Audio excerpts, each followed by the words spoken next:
Messieurs, mesdames, j'espère que vous allez très bien partout où vous êtes. Nous sommes encore là aujourd'hui. Imara TV par la voix de MC André Martial. Messieurs, mesdames, actuellement et dans cette dernière séquence de vidéo, je suis pas seul. Je suis toujours accompagné. Aujourd'hui, je suis accompagné par un grand monsieur, d'un grand renommé dans la communauté congolaise au Burundi, ici à Bujumbura. Et aujourd'hui, messieurs, mesdames, avant de vous présenter notre cher invité, il s'appelle d'abord... Moi, c'est monsieur Eric Kadima. Merci beaucoup. Il s'appelle Eric Kadima. Messieurs, mesdames, ça c'est juste le nom. Et avant qu'il se présente, je vais vous inviter de vous abonner, de liker, de commenter et surtout de partager au maximum. Surtout de rester jusqu'à la fin de cette vidéo parce que ce qu'il a à nous dire, c'est trop intéressant. Alors, messieurs, mesdames, on va demander à notre invité de se présenter. Vous pouvez vous présenter à notre public. Merci, monsieur Martial, d'être ici à votre chaîne. Bon, comme je le disais d'ici là quelques secondes, mon nom c'est monsieur Eric Kadima. Je suis le vice-président du SECOB, le collectif qui engage tous les étudiants congolais ici au Burundi. Je suis également entrepreneur, informaticien aussi. Je suis également vice-chargé des relations au niveau du diaspora congolaise. Voilà, le profil est long, on pourra les détailler avec le temps. Merci d'être à Imara TV, que je suis venu présentement pour passer avec vous ce peu de temps que nous allons discuter ensemble sur la vie académique au Burundi et d'autres aspects qui concourent au travers tout ce que nous aurons à pouvoir débattre. Merci. Aïe, alors, chers abonnés, chers amoureux de Imara TV, aujourd'hui nous avons un grand monsieur. Dans la communauté congolaise, il est chargé des relations extérieures de la diaspora congolaise. Il est aussi président de la communauté des étudiants congolais au Burundi, donc collectif des étudiants congolais au Burundi, dit SECOB. Alors, messieurs, mesdames, on va aller petit à petit. Et c'est comme on dit, Yazamwa Namboka. Kimi Ezali. Kimi Ezali. Calme. Je sais que de l'autre côté, on nous suit partout à Kinshasa, Bukavu, Goma, et Nairobi, Mbujima et Lubumbashi. Et Imara TV est suivi partout dans le monde. Et là, quand on dit Sangonini, quand on dit Ndengenini, quand on dit, tu vois, là, on est en train de nous écouter de l'autre côté. Alors, monsieur Eric, ça va? Ça va, tout va bien. Super. Alors, actuellement, il y a une analyse qu'on a fait au niveau de Imara TV. On a dit peut-être qu'on pourrait échanger par quelqu'un qui s'y connaît bien. C'est le fait qu'il y a des étudiants qui viennent du Congo, précisément au Congo, disons bien, qui viennent à Bujumbura. Pourtant, dans des statistiques, c'est bien noté qu'au Congo, il y a beaucoup de cadres, beaucoup de docteurs, des professeurs, des éminents et une qualité d'éducation un peu élevée. Mais on ne sait pas jusque-là ce qui pousse les étudiants congolais à venir au Burundi et laisser cette formation qui est trop réputée au Congo. Et chose grave, bon, c'est pas chose grave, ce qui est intéressant est qu'en arrivant ici, ils terminent leurs études, ils n'arrivent plus à rentrer au pays. Alors, on s'est posé cette question avec mon directeur général et avec notre boss d'Imara TV. On s'était dit, je lui ai dit, boss, je vais parler avec quelqu'un qui s'y connaît et il va peut-être nous donner quelques éclaircissements. C'est ainsi on va vous poser cette question et vous allez essayer d'éclairer notre cher et aimable public. Ah, voilà. Carte de service, hein? Oui, il y a président, tout fait, qui représente le collectif pour le moment. Donc la charge du collectif des étudiants et ma charge pour le moment. Voilà pourquoi je mets ça en signe de montrer que voilà, je suis 100% voilà, qui engage président. Et en même temps, j'avais oublié aussi d'épingler quelque chose.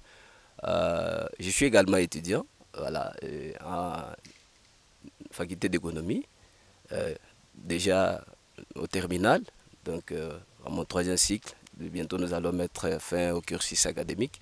Voilà pourquoi je voulais épingler aussi ça. pour dire que je suis aussi économiste de formation. Il a ajouté quelque chose sur son profil et il a mis quelque chose là qui est un peu intéressant et remarquable. C'est écrit CECOB, c'est Collectif des étudiants congolais au Burundi. Messieurs, mesdames. Alors, monsieur Eric, qu'est-ce qui pousse, ce qui cause à ce que, comme je l'ai dit tout au début, les étudiants quittent du Congo pour le Burundi? Pourtant, ce que j'ai dit au Congo, c'est bien répété avec l'enseignement et tout ce qui va avec. Qu'est-ce qui fait à ce que cette situation soit comme ça? À mon humble avis, je trouve que la question est tellement pertinente qui relève des défis par rapport aux mutations des étudiants qui quittent le Congo ou qui mutent le Congo vers les Burundi, pays frères que nous aimons également, par rapport à l'accueil et l'hospitalité que nous saluons déjà. Je dirais que la question est très simple. D'abord, ce que nous devons comprendre au travers cette situation est que ces étudiants qui se retrouvent en train de venir au Burundi pour étudier, vous devez vite comprendre que ce sont des gens qui ont fait des calculs par rapport à la motivation qui leur soumise au niveau, au niveau du Burundi, qui fait en sorte que quand ils traversent ici, il y a des diverses, donc je dirais, opportunités où il y a des cas qui trouvent vraiment très pertinents, qui saluent, enfin que ces étudiants puissent se retrouver au Burundi. Je peux citer entre autres la vie sociale. Bon, les parents peuvent se trouver que voilà, il n'y a pas à temps, donc tant soit peu de moyens, parce que vous, avec les universités chez nous, vous savez que c'est cher, ce n'est pas quelque chose à pouvoir zapper. Et des syllabus et tout ça, c'est pas moi l'argent de ceci et cela. Donc tout ça, vous allez retrouver que le parent se trouve quand même dans des difficultés pour scolariser leurs enfants. Donc ils trouvent bon de les faire muter au niveau du Burundi. Là on trouve que quand même c'est moins par rapport au pays et ils donnent quand même cette chance aux étudiants qui doivent venir vraiment coûter la vie du Burundi et la vie, nécessairement la vie académique. Pas seulement ça, il y a d'autres aspects également. On peut dire un parent qui ne veut pas voir son enfant là où il est.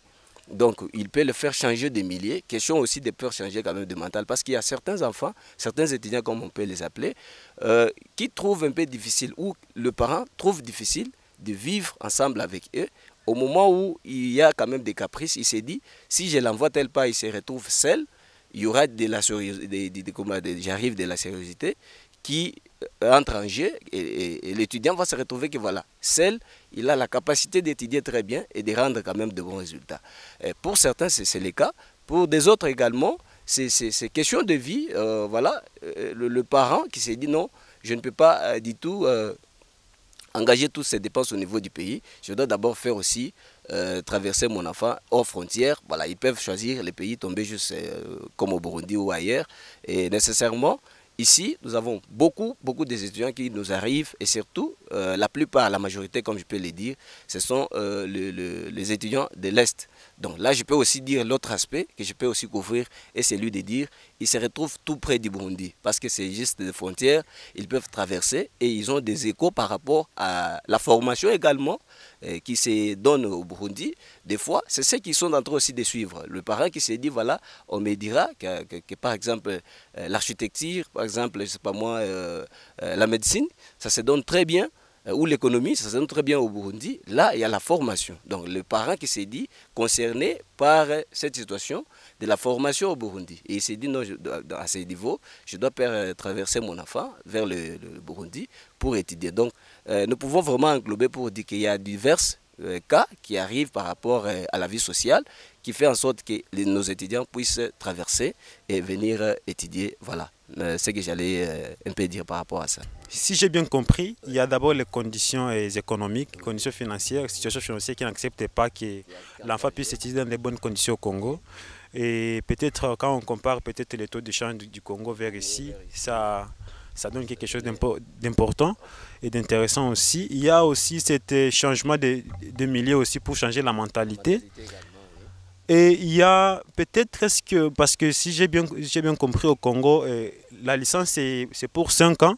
Et ici au Burundi, c'est pour 3 ans les baccalauréats. Parce qu'au Congo, il y avait cet ancien système là-bas qui qui était en train d'être exécuté toujours au niveau académique. Est-ce que ça ce n'est pas aussi dans les causes? Merci. C'est un complément que nous devons vraiment aussi faire comme un ajout, comme j'allais dire. Par rapport à la situation que vous soulevez également, c'est la meilleure des choses également. Parce que si vous trouvez, chez nous au Congo, il y avait le système, l'ancien système qu'on avait. Et du coup, on est tombé sur le système LMD. Mais vous allez comprendre avec moi que le Burundi restait dans son ancien système qui est le BMD. Donc baccalauréat, master et doctorat. Avec ça, vous allez comprendre que nous, on était un peu on régulé par rapport à ça. La licence qui s'obtenait à 5 ans et ici, ça s'obtenait à 3 ans. Ça aussi, ce sont des effets qui font en sorte que les étudiants, ils se disent, bon, dans 3 ans, j'aurai déjà mon diplôme et au lieu d'attendre les 5 ans, je peux faire un saut ailleurs pour avoir cette licence en 3 ans. Et vous allez comprendre que par rapport à la comparativité, c'est vraiment aussi des cas qui font en sorte que ça puisse vraiment générer tant des étudiants qui doivent suivre la formation par rapport à des années de surplus. Là, je parlais des 2 ans. Donc, avec les 2 ans-là, vous allez comprendre dans les 5 ans, l'étudiant aura déjà son master ici au Burundi. Or, au Congo, nous serons toujours en train de pouvoir jouer sur les 3 donc je dirais les 5 ans pour avoir la licence. Ok, ici, c'est déjà au niveau master. Donc tout ça, ça englobe, c'est déjà un ajout par rapport au sujet que nous sommes en train d'aborder. Voilà. Merci beaucoup pour cet éclaircissement. Ça, c'était les causes. Oui. Et il y a aussi cette proximité-là d'être... L'Est de la RDC, c'est toujours partage la frontière avec le Burundi, notamment le Rwanda aussi, la Tanzanie. Mais c'est le Burundi qui est choisi, c'est le Burundi, les pays hôtes maintenant.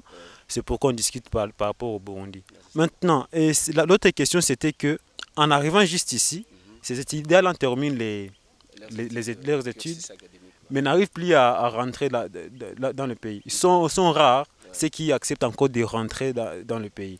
Est-ce que ça signifie qu'ils ont trouvé une belle vie au Burundi par rapport à aller au milieu d'origine, le Congo, ou peut-être ils ont trouvé des opportunités qui ne sont pas au Congo? Merci pour la question. Sur ce point, je peux dire comme avis que moi je peux mettre sur la question et celui de dire que c'est toujours dans ces mêmes vies, dans ces mêmes cadres que je disais auparavant, les sociales. Il y a quelqu'un qui a quitté par exemple Nyangezi, qui a quitté, je ne sais pas moi, au fin fond du Sud Kivu, et qui se retrouve du coup au Burundi. Alors, qu'est-ce qui fait que les étudiants, après leur cursus académique, ne puissent pas rentrer au pays? Bon, là aussi, c'est une question qui doit nécessairement avoir des analyses pour y répondre. Pourquoi? Parce qu'il y a d'abord ce que nous disons le professionnalisme. Donc, l'étudiant qui termine son cursus, du coup, il est professionnel. Il se trouve que par rapport à la formation qu'il a réussi, il y a des choses, il peut être un entrepreneur, il entreprend déjà au Burundi et il est sollicité presque partout. Donc là, c'est pour lui l'occasion de continuer la vie professionnelle. Au lieu de recommencer encore la vie à zéro au Congo. Il s'est dit non, là j'ai déjà gagné l'aspect professionnel, là je peux m'intégrer dans la vie, je ne sais pas moi, dans la carrière, voilà, dans la profession. Au lieu de retourner au Congo, aller recommencer à déposer des CV presque partout, voilà, je reçois tout ça. Donc il va commencer cette vie-là, de recommencer à chercher du boulot. Donc là, c'est aussi l'aspect. L'autre aspect, c'est par rapport au milieu aussi. Donc l'étudiant peut se retrouver que là où il vivait et là où il se retrouve pour le moment, il y a la différence. Bon, pour lui, il s'est dit non, rentrer, je ne sais pas moi, j'ai parlé ici de Nyangezi, je m'excuse pour les amis de Nyangezi, je ne voulais pas mettre ça comme, voilà, c'est juste l'exemple que j'ai pris. Et voilà, pour dire qu'il arrive ici, il s'est dit, moi je suis déjà dans la ville, et des opportunités sont diverses, tant soit peu que c'est un pays étranger, on n'a pas du tout vraiment les 100% de l'occasion ou de la chance pour avoir du boulot, mais pour un étudiant bien formé, il s'est dit je suis professionnel dans le métier qu'il est venu faire ici. Je crois ils peuvent toujours tenter la chance pour y arriver. Donc, c'est ce qui donne un peu du courage aux étudiants qui arrivent ici. Il se trouve que voilà, ce n'est pas du tout comme on peut dire que l'élix à 100%. Parce que l'élix, si on le disait, il y a des Quinois qui nous arrivent ici, comme par exemple moi, je viens de Lubumbashi. Je vois un peu de ça. Il y a nos amis qui viennent de Kisangani, ce n'est pas toujours l'Est, parce qu'on peut dire de l'Est. Bon, il y a même nos amis de Goma qui viennent étudier ici. Alors, si vous comparez même la vie de Goma et la vie de Bujumbura, vous allez trouver toujours qu'il y a la différence. Donc, tant soit peu, dans le milieu, si vous êtes chez vous, c'est différent qu'ailleurs. Donc, chez autrui, c'est un peu différent, même dans le cadre professionnel. Être engagé, ce n'est pas quelque chose de blague. Il faut être d'abord quelqu'un pour aussi s'imposer dans le milieu pour avoir du travail. Voilà ce que j'allais un peu dire par rapport à ça. Merci beaucoup pour cet éclaircissement aussi. Il y a l'effet que quelqu'un quitte à l'intérieur de son pays et qui fait en sorte qu'il ne puisse plus rentrer. Mais est-ce que il y a une analyse, parce que aussi je suis analyste économiste, j'ai fini mes études en économie, même si j'ai fait le journalisme. Mais quand même, il y a cette situation-là où un étudiant quitte son pays, ou quitte son village, peu importe le milieu, le village ou la ville, mais il n'a pas de projet des études, projet d'études. Il ne se dit pas, il part étudier pour étudier, mais il n'a pas un projet à faire après ses études. Est-ce que ce n'est pas parce que tu vois quelqu'un, il vient de l'autre côté, au fin fond là-bas, où il y a que l'agriculture qui règne là-bas. Mais il va venir en ville, il va faire l'informatique. Tu vas voir quelqu'un qui va quitter là où on fait la pêche, par exemple. Quand je pars de la pêche, je vois Kalemi, je vois autour du lac Kivu aussi. Je vois Birava jusqu'à machin. Calais et tout ce qui va avec. Mais quelqu'un qui va quitter ces endroits là-bas, mais qui va essayer qui va venir à Bujumbura, chez lui, c'est la pêche qui domine. Mais au lieu de faire la pêche ou l'agriculture, il vient faire l'informatique ou la comptabilité. Est-ce qu'il n'y a pas une certaine incompatibilité aussi en fonction du milieu et ce que l'étudiant a choisi de faire à l'université? Bon, sur cette question, je dirais que c'est un peu divers par rapport à l'aspect que nous trouvons à des étudiants qui choisissent leur filière au niveau des universités.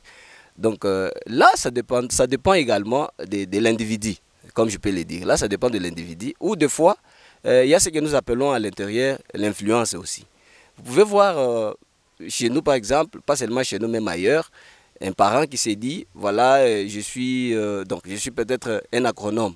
Voilà. Et pour son enfant, il veut que lui aussi soit agronome comme son père. Tu vois? Or, le don d'un enfant peut être d'être juriste, d'être un avocat, on ne sait pas, ou d'être un comptable. Voilà. Donc, pour le parent, il décide autrement, mais la vie de l'enfant, comme vous venez de le dire, vous êtes journaliste, et voilà que vous avez fait l'économie. Donc, vous devez être comptable dans un bureau quelque part. Donc, ici, c'est cette conviction-là, ce qui a fait qu'il y avait ces fruits-là, qui se démarque déjà par rapport à l'aspect ou à ce que vous ressentez auparavant. Ou peut-être les décisions des parents, comme je venais de le dire. C'est ce qui arrive des fois. Donc, il y a aussi ce que nous disons, les calculs du millier. Il faut toujours voir qu'est-ce qui gagne plus par rapport à ce que nous avons comme conviction. Parce que si je trouve que dans mon millier, je peux être bien dans la pisciculture ou je sais pas moi, dans la pêche. Et du coup, je peux choisir, c'est quoi, ces facultés ou c'est cette filière qui fait en sorte que quand je descends dans le milieu, je dois être bien aperçu et bien réussi et j'aurai également aussi ce travail. Je sais comment diriger parce que j'ai déjà la maîtrise du milieu. Mais avec le genre, avec nos étudiants, c'est divers. Donc il y a quelqu'un qui s'est dit non, moi je viens ici, je veux faire juste, je sais pas moi, au lieu de faire même l'agronomie qu'on vous parlait, parce que là il y a la terre que nous devons vraiment cultiver, mais il arrive ici, il part à l'université, il va faire l'informatique. À un moment donné, il se retrouve au chômage. Or, s'il avait fait la pêche, il allait peut-être être engagé dans un bureau de pêche, s'il aurait au moins la chance d'être engagé, voilà. Et là, il pouvait commencer déjà à démontrer ses expériences par rapport au milieu et vis-à-vis de ce qu'il a étudié. Donc, c'est un peu divers. Ça dépend des ambitions que la personne a. Si les ambitions se retrouvent vis-à-vis de ce que nous gagnons, de ce que nous avons laissé sur le milieu et nous nous retrouvons par rapport à ça, vis-à-vis de quoi du travail, je crois que c'est ce qui peut être je dirais compatible. Mais si pas, il y a toujours des choses qui ne se compatibilisent pas, comme j'allais dire. Voilà. Alors, j'ai posé la question par rapport à... Bon, on a quitté peut-être les étudiants pour faire un cliché sur les travailleurs. Oui. Vous allez voir des gens qui quittent aussi le Congo. Peut-être on prend l'exemple des enseignants qui quittent le Congo pour venir enseigner au Burundi. Oui. Alors, et en arrivant au Burundi, ils essaient de doubler même les familles qu'ils ont laissées au Congo. Je me demande est-ce qu'il n'y a pas un certain problème là-dessus, ou qu'est-ce qui fait aussi à ce que ces gens, les travailleurs puissent quitter le Congo. Pourtant, nous tous on connaît au Congo, on connaît qu'au Zaïre, à l'époque alors, aujourd'hui le Congo, il y a du travail, il y a de l'or, il y a tout ce qui va avec. Mais qu'est-ce qui fait à ce que les travailleurs quittent le Congo pour venir au Burundi et puis et arrivent en plus à oublier les familles ou son origine. Bon, sur cette question, tout ce qu'on peut comprendre que la vie, on le prend comme ça. Donc chacun a la réalité de la vie qu'il est en train de mener. Des fois au Congo, bon, il était professeur ou il avait la matière ou peut-être il enseigne bien. Du coup, on lui propose, malgré que c'est le franc burundais, il propose et il calcule, il se dit non là j'ai un peu plus d'avantages par rapport à ce que je suis ici. Et vous savez quand quelqu'un est pris dehors, il y a toujours des avantages aussi qui se lient par rapport à ça. Tout ça c'est dans le contexte qui peut faire en sorte que la personne quitte pour venir ici. Ce sont toujours derrière les ambitions qu'il trouve par rapport au métier qu'il a, qu'il maîtrise ou qu'il est en train de faire. Et pas seulement ça, il y a aussi, quand vous parlez de gens, donc par exemple il peut être enseignant, je ne sais pas moi, quoi que ce soit, ou comptable, je ne sais pas moi, parce qu'il y a aussi des comptables congolais qui travaillent bien ici au Burundi, même dans des cabinets, dans des ministères. Il peut être un informaticien, bon, il maîtrise, infirmier. Bon, quand vous parlez de tous ces travailleurs, et vous, du coup, ils arrivent ici, vous parlez du cas où ils laissent la famille et ils l'oublient. Bon, ça, c'est, je dirais, à mon humble avis, que c'est l'irresponsabilité. Ou des fois, ce sont des calculs déjà faits en avance, où la personne s'est dit, non, je vais d'abord fuir la famille en allant vers tel millier. Où il choisit déjà venir ici, au moment où il a vu qu'il a déjà des propositions par rapport au travail, il s'est dit fuir la famille. Bon, ça c'est à mon niveau, je trouve que des fois c'est l'irresponsabilité, parce que les Congolais n'est pas celui qui doit se rabaisser pour un métier, pour fuir la famille et aller s'évacuer d'autres ambitions ailleurs. Et vous trouvez qu'il arrive ici, là même l'autre femme, il y a une famille, une deuxième famille qui l'engage. Bon, tout ça c'est dans l'aspect du responsabilité. Bon, pour un vrai Congolais, bon, pas seulement un vrai Congolais, même un Africain qui se respecte, s'il a l'occasion de travail, où il peut être engagé ailleurs, même en Côte d'Ivoire ou ailleurs, c'est pas moi, Cameroun et tout, il arrive, donc il doit d'abord se rappeler qu'il a là où il est quitté, là où il est venu, voilà. Et ce n'est pas quand il arrive au pays et il se perd, il oublie même la famille, voilà. Comme on dit, on peut changer la nationalité mais jamais l'origine. Voilà. On doit toujours se rappeler de son origine. Alors, laissons les travailleurs et on reste toujours dans le cadre des étudiants parce que vous êtes les responsables des étudiants. Et les étudiants, on sait qu'il y a toujours des problèmes, peut-être pas trop de problèmes, cette complication là-bas à gérer, surtout les étudiants qui se disent bon, on est là, nous sommes capables, tu vois ça, avec une certaine têtiteuse. Maintenant, comment vous arrivez à gérer ces étudiants et quel est le comportement qu'ils adoptent par rapport à la situation au Burundi et qui est contraire par rapport à ce qu'ils devaient voir? Comment vous vous y comportez pour arriver à les gérer? Merci. Ce n'est pas facile de gérer des individus parce que même des assiettes, si vous le mettez ensemble, il y aura toujours un jour, il y aura toujours à se croiser, il y aura toujours des fissures. C'est la même chose. Donc c'est plus que même les humains parce que gérer les gens, ce n'est pas facile. Bon, par rapport au caractère, bon, il y a des étudiants qui vous donnent vraiment de bons résultats. Par rapport au travail qu'ils sont en train de faire dans leur communauté, vous trouvez que vraiment ce sont des génies, ce sont des gens à jeter des fleurs par rapport au travail qu'ils fournissent dans leur communauté ou dans l'aspect même académique.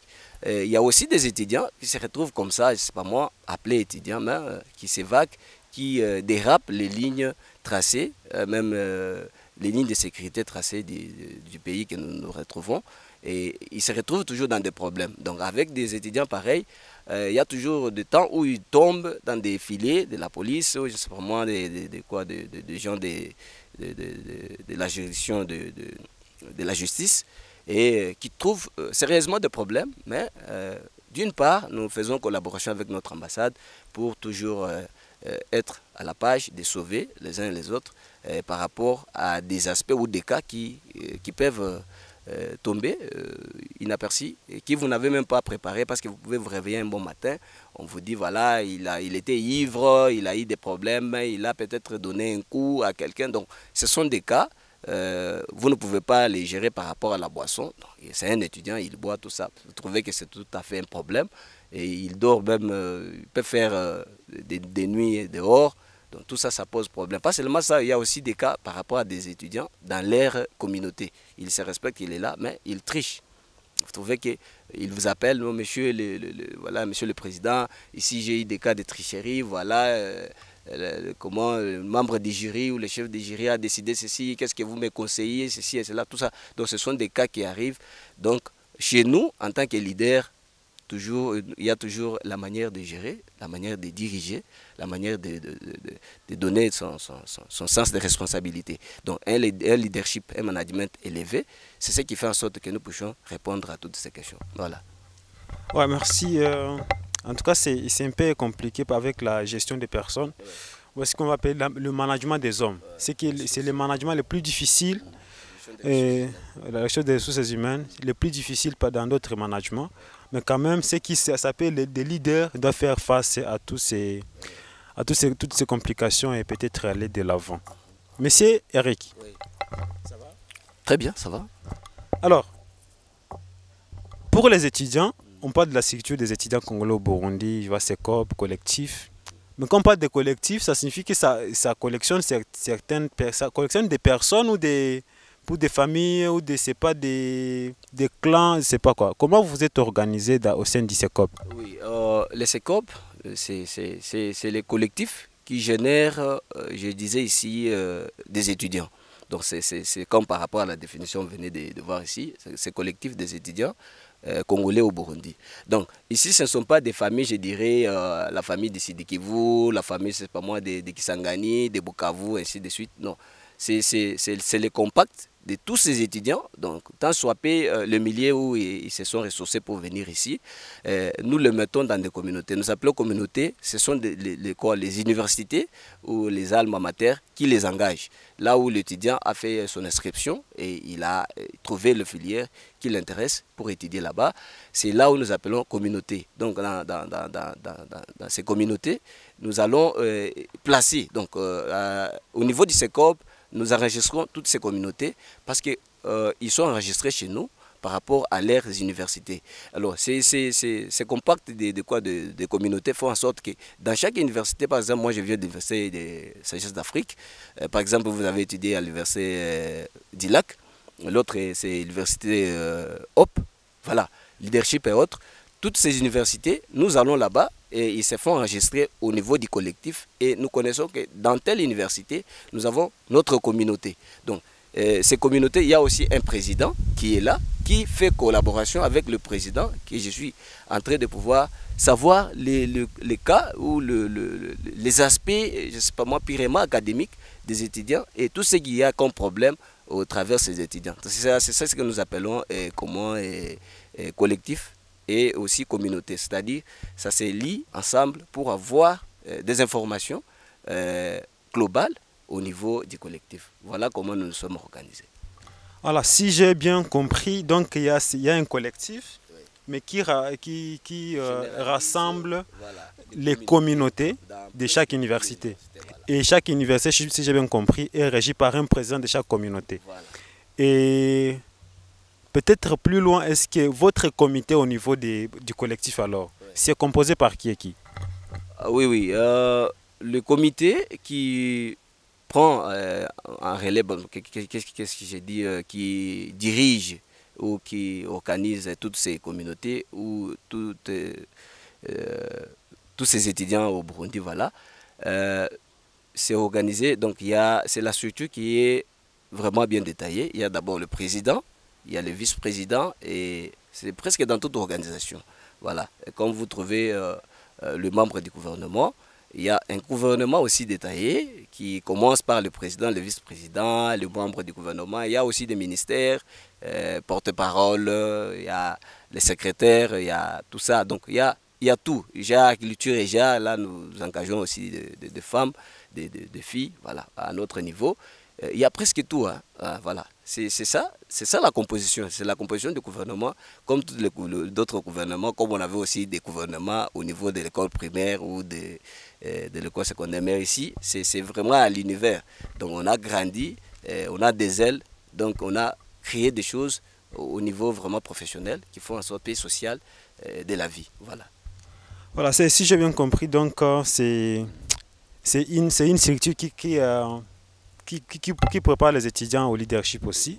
C'est une chose intéressante. Peut-être que, parce qu'il y a des Congolais qui nous suivent, ceux qui ne sont pas encore étudiants, ceux qui sont toujours à l'école secondaire, qui sont au Congo, parce qu'on est écouté beaucoup à Kinshasa, on est écouté beaucoup à Goma, Bukavu, et Beni, Butembo, Bunia aussi, on est Kisangani. Et peut-être qu'il y a ces gens-là, parce qu'ils sont ceux qui sont de l'autre côté à proximité, peut-être qu'ils devraient comprendre que non seulement quand ils vont terminer leurs études avec leurs ambitions d'étudier à l'étranger, ils peuvent choisir le Burundi. Et quand ils arrivent au Burundi, peut-être tu comprends qu'ils ne seront pas seuls, ils auront toujours une grande famille qui est les SECOB. Alors on va commencer à atterrir parce que tout ce qui a un début a une fin. Et je vais peut-être demander à nos invités, peut-être à nos téléspectateurs, de nous écrire dans les commentaires chaque fois s'ils ont des questions par rapport à vous. Et peut-être dans des questions inbox, vous pouvez avoir peut-être votre numéro. Ils peuvent contacter dans les commentaires pour pouvoir avoir votre numéro et ils seront bien encadrés. Alors, monsieur Eric, avec le collectif des étudiants, on a parlé tout ce qu'on avait à parler. Alors, allons de l'autre côté dans la diaspora. Vous avez dit que vous êtes chargé des activités extérieures, relations extérieures au sein de la diaspora. Est-ce que c'est la diaspora et les collectifs des universités, est-ce qu'ils travaillent de pair ou ils sont peut-être un peu parallèles, chaque secteur a ses propres activités? Oui, bon, je crois que c'est des secteurs qui sont séparés, mais qui travaillent, je dirais, en parallèle. Ici, on doit comprendre que quand on parle de diaspora congolaise, nous tous, nous sommes réunis au sein des diaspora congolaises. C'est-à-dire, c'est la société civile, comme je peux le dire. Vous ne pouvez pas être au-dessus de la société civile, parce que d'ailleurs, nous sommes à l'étranger. Alors, tous les Congolais se retrouvent au sein des diaspora congolaises. C'est de là, c'est la structure haute qui nous engage tous, parce que là, il y a aussi un président, il y a toute organisation là à l'interne. Alors là, vous allez comprendre que des questions qui sont, je dirais, même politiques, pas même politiques, sociales et tout, ça se retrouve à l'interne. Pourquoi pas aussi l'aspect académique, bon, l'enseignement, ça se retrouve là-bas. Nous ne pouvons pas être supérieurs par rapport à la diaspora congolaise. Nous sommes dans la diaspora congolaise. Notre structure fait partie du diaspora congolaise. Alors, avec notre diaspora, nous sommes en collaboration avec notre diaspora congolaise parce qu'il y a des activités et avant de les lancer, des fois nous informons aussi, tant soit peu que la représentation politique, l'ambassade que j'allais citer, est là. Mais nous mettons toujours en collaboration. S'il y a des activités, nous signalons aussi les membres du diaspora pour dire voilà, au sein de notre collectif, il y a telle activité. Des fois, ils nous assistent, des fois aussi, ils viennent voir ce que nous faisons en tant qu'étudiants, admirer parce que vraiment, il y a du talent, parce qu'il y a des étudiants qui vous fournissent des choses. Là, j'allais aussi épingler ces cas pour dire qu'on n'est pas toujours appelé à être étudiant, aller à l'université, rentrer, je ne sais pas moi quoi. Mais il y a des choses que les étudiants, il y a des génies, il y a des étudiants qui vous fournissent,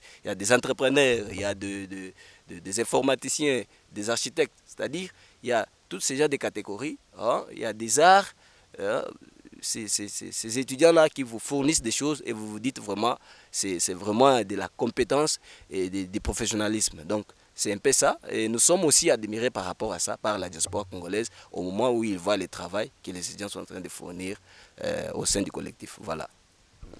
Ah voilà, ok. Donc si je comprends bien, les SECOP, c'est une structure aussi de la diaspora, comme la diaspora, c'est la société civile qui régit les Congolais vivant au Burundi. On est en train d'atterrir et on va atterrir par la dernière question, de savoir, peut-être ce n'est pas une question, c'est quel message que vous lancez aux étudiants des Congolais au Burundi qui sont en train de nous écouter maintenant, qui sont en train de nous suivre sur Imara TV chaque fois. Oui. Quel message que vous leur lancez comme leur leader? Bon, merci beaucoup.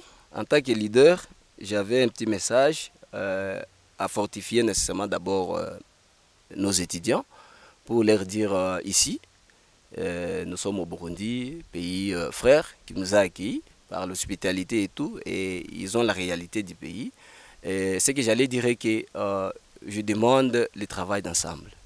Alors les étudiants ne doivent pas être séparés du collectif. Ici, j'ai lancé ces messages forts pour mettre en relation, pour mettre en bloc tous les étudiants qui nous écoutent, pour leur dire qu'il y a des fois même les activités que nous organisons au SECOP, vous trouvez l'étudiant qui n'est pas intéressé.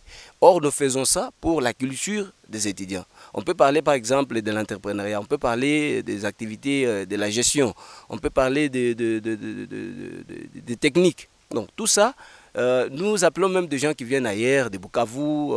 Là, nous sommes même en train de pouvoir organiser l'assemblée qui se tenir d'ici le 28, qui déjà fait entrer le grand conférence que nous aurons d'ici le mois d'août. Alors, vous allez comprendre avec moi que des fois, nous organisons tout ça donc à l'intérêt de l'étudiant. Mais l'étudiant est séparé un peu de ses corps.